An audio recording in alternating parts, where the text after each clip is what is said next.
The Feast of the Epiphany holds a rich tradition for Christian families dating back centuries. Rooted in the visitation of the three wise men to the Holy Family's home in Bethlehem. This act symbolizes humility, honoring the Christ child and recognizing him as the Messiah. Scripturally, God's creation was initially good, but with the entrance of evil, a new creation was initiated through Jesus, celebrated on Epiphany, January 6th. The celebration commences with the great blessing of water on the eve of Epiphany, signifying God's sanctification of all through Christ's baptism and divine manifestation.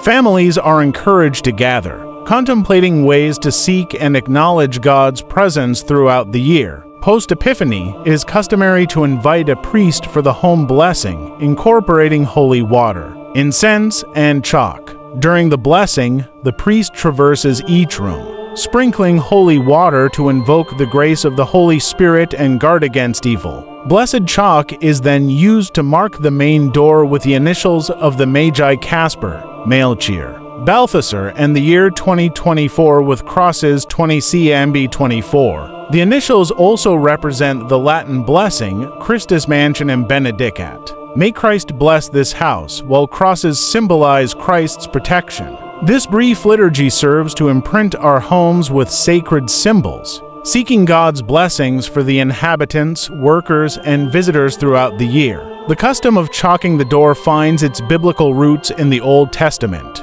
paralleling the Israelites marking their doors with lamb's blood during the Passover. And they shall take of the blood thereof, and put it upon both the side posts, and on the upper door posts of the houses wherein they shall eat it. Exodus 12-7.